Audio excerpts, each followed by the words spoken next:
तो नथिंग ने अपने दो फोन लॉन्च कर रहे हैं, एक तो अपना नथिंग 3A है और एक नथिंग 3A Pro है। अभी यहाँ पर है ना, मैं मोस्ट ऑफ ये बताऊंगा कि दोनों में डिफरेंस क्या है और कौन कितना आगे निकल कर आता है, और नथिंग इस बार अपनी क्रिएटिविटी में कितना आगे गया है। कुछ इसमें एक्स्ट्रा एडिशनल बटन्स भी है। बॉक्स के अंदर आपको आपका फोन मिल जाएगा और केबल मिल जाता है, उसके आगे छोड़ो कुछ नहीं है। फिर उनका कुछ सिम इजेक्टर थोड़ा सा क्रिएटिव वे में आता है। अगर मैं सबसे पहले नथिंग 3A को लास्ट ए के फोन से कंपेयर करूं नथिंग 2A से, तो इन्होंने मतलब एक तो ये नीचे की जो स्ट्रिप्स है वो हल्का सा वहां पर चेंज किया है, और जो कैमरा मॉड्यूल्स है जो लास्ट टाइम हमको 2 मिल रहे थे, इस बार 3 कैमरा मॉड्यूल के साथ में है। करंट टाइम के 3A Pro से हम कंपेयर करते हैं एक दूसरों को, तो ये तो लिटरली बहुत अलग डिवाइस है। मतलब इसको देख के ना रोबोटिक्स की वाइब आ रही है, और नथिंग ने इसको थोड़ा सा मार्केटिंग भी रोबोटिक्स टाइप में ही करा था। अगर इनकी कोई आपने ट्रेलर वीडियो देखी होगी तो लुक वाइज अगर मैं सिंपल बोलूंगा, मुझे फ्रैंकली ये रोबोटिक टाइप का डिजाइन जो है थोड़ा सा वो ज्यादा फ्रैंकली पसंद आ रहा है। बस इसका ये जो एक्स्ट्रा बम्प है ना वो थोड़ा सा कभी कभी फील होता है, बट ये थोड़ी सी इन हैंड फीलिंग में भी अच्छा लगता है, तो मैं नेगेटिव नहीं कहूंगा, मुझे पसंद आया इस बार। अगर मैं दोनों फोन को इस तरीके से साइड बाय साइड रखूं ना, तो माइक की जो पोजिशनिंग है वो सेम है, इवन लॉक बटन हो गया, और ये जो एक एडिशनल बटन दिया है वो भी सेम आता है।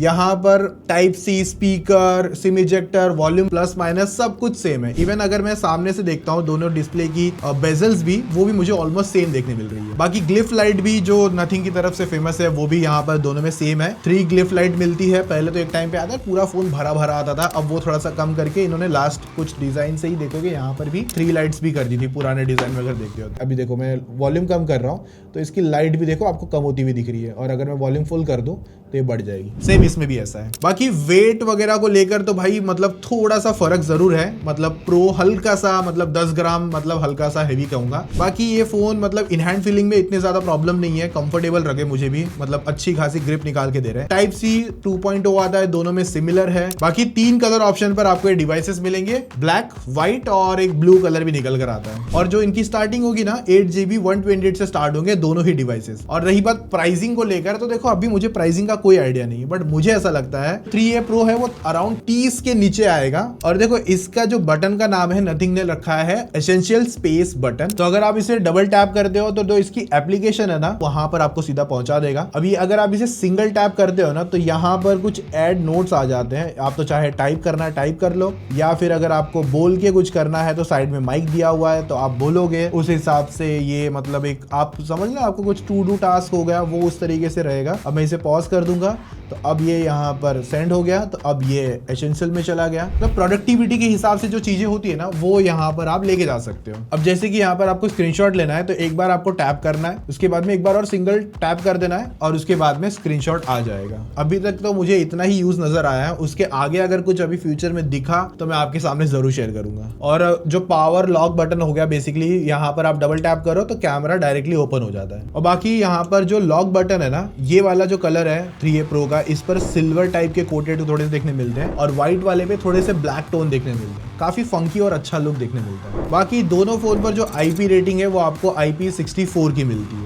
और लास्ट ईयर है ना IP54 की रेटिंग थी, तो थोड़ा सा यहाँ पर अच्छा खासा इंप्रूव कर लिया है। और अगर देखने जाओगे तो IP64 ऐसा कोई नेक्स्ट लेवल नहीं हो जाता। अगर IP68 तक जाते हैं तो बहुत ज्यादा प्लस पॉइंट होता, क्योंकि मार्केट में 30,000 के आसपास आने वाले फोन या उससे भी कम में आने वाले फोन में IP68 की रेटिंग ऑप्शन मिलती है। फॉर एग्जाम्पल मोटरोला के बहुत सारे फोन है। बाकी डुअल माइक सेटअप है यहाँ पर आपके सामने, और डुअल सिम कार्ड आप डाल सकते हो, 1+1 का ऑप्शन है। बाकी रही बात पावर्स को लेकर, तो ये फोन आते हैं दोनों ही same processor Snapdragon 7S Gen 3 processor के साथ में। एंटूडू स्कोर से अगर कंपेयर करते हो तो आपको ऑलमोस्ट सिमिलर स्कोर्स देखने मिल जाते हैं, कोई ज्यादा डिफरेंस नहीं है। और रैम बूस्ट का भी ऑप्शन है जहां पर आप अप टू 8GB तक लेके जा सकते हो, और UFS स्टोरेज दोनों में सिमिलर आती है। और स्कोर भी देखोगे तो यहाँ पर 3A में मेरे में डिवाइस में थोड़े से ज्यादा अच्छे स्कोर आए थे, और Geekbench के स्कोर्स देखते हो तो वहां पर भी ऑलमोस्ट सिमिलर स्कोर्स आते हैं। बाकी रही बात बैटरी को लेकर, यहाँ पर कोई ज्यादा बड़ा नंबर नहीं है, सेम 5000 mAh है। अब मैं बड़ा नंबर इसलिए नहीं बोल रहा हूँ क्योंकि मार्केट में आज के टाइम पे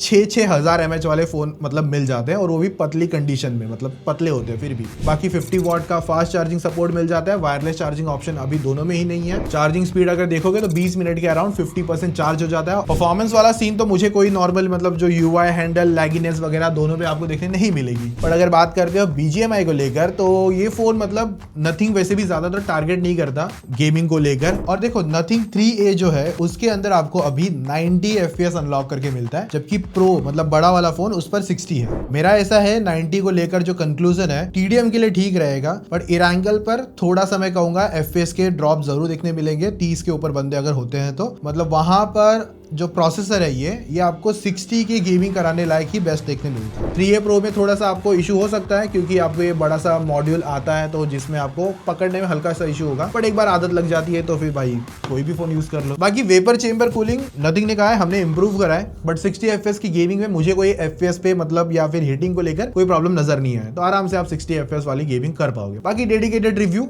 गेमिंग पाठशाला पर अवेलेबल होगा, डिस्क्रिप्शन में लिंक या फिर आई बटन में दे दूंगा, चेक कर लेना। ये डिवाइसेस मुझे Nothing ने भेजे हैं, सिर्फ डिवाइसेस भेजे हैं, बाकी और कुछ नहीं है। जो भी थॉट्स ओपिनियन होगा वो मेरी तरफ से होगा। बाकी 5G कनेक्टिविटी, वाईफाई हो गया, ब्लूटूथ हो गया, NFC हो गया, डुअल बैंड वाईफाई सपोर्ट हो गया, VNR सपोर्ट हो गया, सब कुछ सेम है। इवन सेंसर्स भी 27 दोनों में सेम आते हैं। इन डिस्प्ले फिंगरप्रिंट स्कैनर है, फिंगरप्रिंट की पोजिशनिंग है वो भी नीचे की तरफ आती है, तो दोनों ही सिमिलर परफॉर्म कर रहे हैं, कोई ज्यादा ऐसा पॉजिटिव नेगेटिव नहीं है, अच्छा से अभी तक तो परफॉर्म कर रहा है। 6.77 इंचेस के एमोलेड डिस्प्ले मिलती है FHD प्लस के साथ में, 120 हर्ट्ज का रिफ्रेश रेट है, पीक ब्राइटनेस आपको मिलती है यहाँ पर अराउंड 3000 की है, और जो हाई ब्राइटनेस मोड है 1300 निट्स का है। बाकी हमने भी एक इंटरनल टेस्ट करके देखा था, तो वहां पर जब 100% का ब्राइटनेस देखोगे ना, सिर्फ वही नंबर देखना, तो वो डेटा आपके सामने है कि कितना मतलब फुल ब्राइटनेस होता है आउटडोर हार्श लाइट में, तब किस तरीके से इसके ये जो निट्स हैं वो अचीव कर पाते हैं। बाकी स्क्रीन टू बॉडी रेशियो दोनों का सिमिलर आता है, फ्लैट डिस्प्ले डिजाइन है, पांडा ग्लास का प्रोटेक्शन है, और यहीं पर 4K HDR आप दोनों पर सपोर्ट मिल जाएगा यूट्यूब पर। और बेजल्स ऐसे हैं कि बहुत ज्यादा पतले तो नहीं कहूंगा, मतलब थोड़े से बेजल जरूर नजर आते हैं,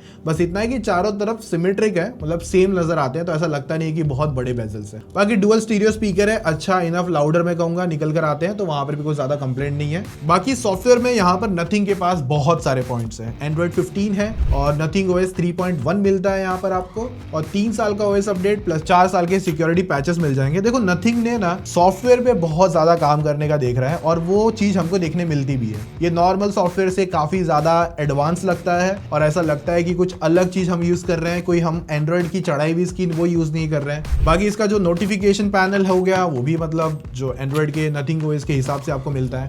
बहुत सारी बातें हो चुकी है Nothing OS को लेकर, डेडिकेटेड वीडियो भी बनाई है मैंने, चाहिए तो एक बार चेक कर लेना क्या क्या चीजें आती है। प्लस Nothing OS का जो कॉम्बिनेशन ग्लिफ लाइट के साथ में है वो भी अच्छा आता है। जैसे आप फोन रख देते हो उल्टा तो एक हल्की सी लाइट ब्लिंक होती है, और एक हल्का सा मैं कहूंगा फोन साइलेंट मोड पे चले जाता है। लॉक स्क्रीन कस्टमाइजेशन अच्छे खासे दिखने मिल जाते हैं आपको, होम स्क्रीन कस्टमाइजेशन अच्छा मिल जाता है, आइकन पैक है, लेआउट होगा यहाँ पर, और ग्लास इफेक्ट टाइप का कुछ ऐसा एक्स्ट्रा चीजें देखने मिल जाती है। बाकी जो ऐप ड्रॉवर है इसमें आप इस तरीके से भी रख सकते हो नॉर्मल वे से, और आप सेकेंडरी कुछ इस तरीके से मतलब कंबाइन करके फोल्डर वाइज रख सकते हो।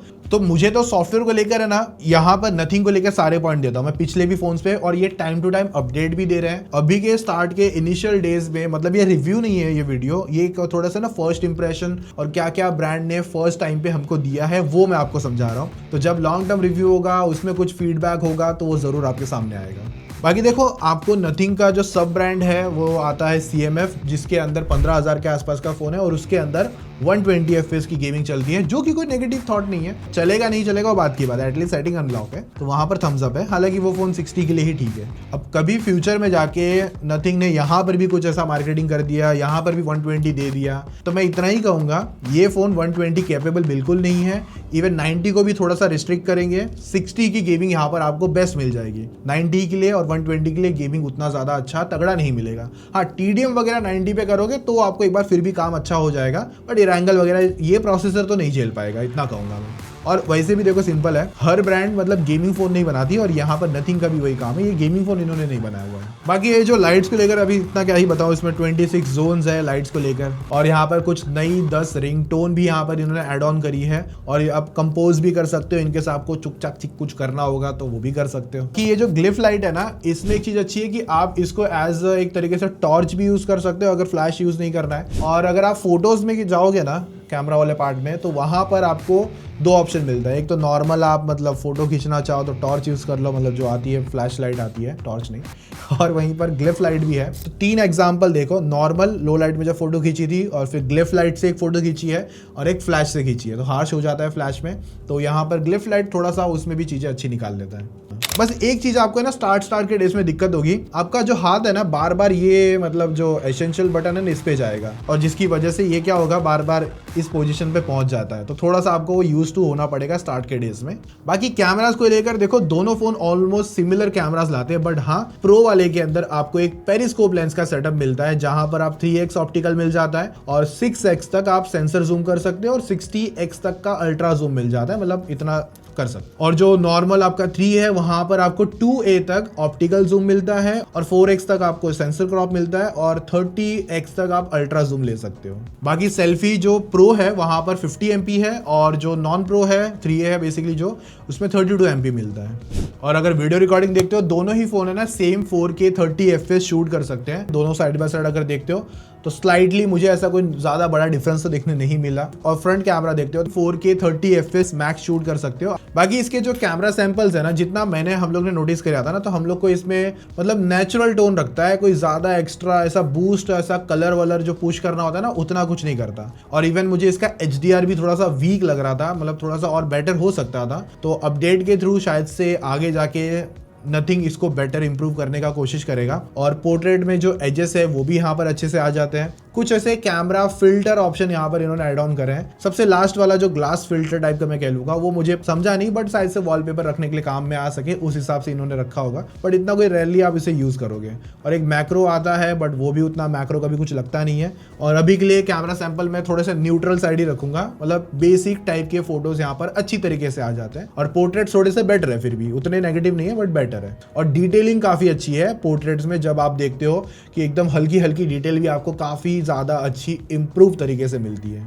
और जब आप लो लाइट में कुछ फोटो खींचते हो ना स्किन पे आपको हल्की से ना मजेंटा टोन देखने मिलती है। और सेल्फी यहाँ पर बुरी नहीं है भाई, मुझे सेल्फी काफी अच्छी लगी है। डिटेलिंग वगैरह लो लाइट में भी अच्छी तरीके से कैप्चर कर लेता है। और इवन जो बैकग्राउंड में आप देखोगे ना मतलब ब्लर भी देखते हो तो वो भी एक अच्छी तरीके से निकाल लेता है। इसका ना एक इशू देखने मिला, इसकी जो कैमरा एप्लीकेशन है ना, अगर आप थोड़े टाइम में अगर इसे जैसे कि रैम मैनेजमेंट में नहीं है फॉर एग्जाम्पल और फर्स्ट टाइम खोलोगे ना तो आपको एक हल्का सा जिटर एनिमेशन का लैग जरूर देखने मिलेगा, जो मुझे बहुत बार फेस हुआ है। बाकी इसकी नॉर्मल 1x की फोटो अच्छी आती है बट 2x में डिटेल लॉस डेफिनेटली देखने मिलता है और 3x की फोटो अच्छी है। बेसिकली इतना कहूंगा कि कुछ सेगमेंट में यहाँ पर इंप्रूव करना है हल्के, जैसे कि HDR बैलेंस वगैरह, बट सेल्फी अच्छा है, पोर्ट्रेट एज डिटेक्शन अच्छा है, डे लाइट फोटो अच्छी है, लो लाइट में भी कैप्चर अच्छे से कर लेता है। और ये कैमरा ऐसे नहीं है कि आपको ऐसे ब्लास्टर ऐसे पंची कलर निकाल के दे, आपको थोड़ा सा एडिट करना पड़ सकता है उस चीज़ों को लेकर। तो मुझे जो डिफरेंस है वो बहुत ही रेयर कुछ नजर आया, मतलब डिस्प्ले साइज सेम है और डिस्प्ले के colour speaker output almost same लगे मुझे। एक बात बता दूं, जो डिफरेंस है दोनों फोन में एक्चुअल में क्या है, जिसका 5-6 हज़ार रुपये जो भी 3A Pro चार्ज कर सकता है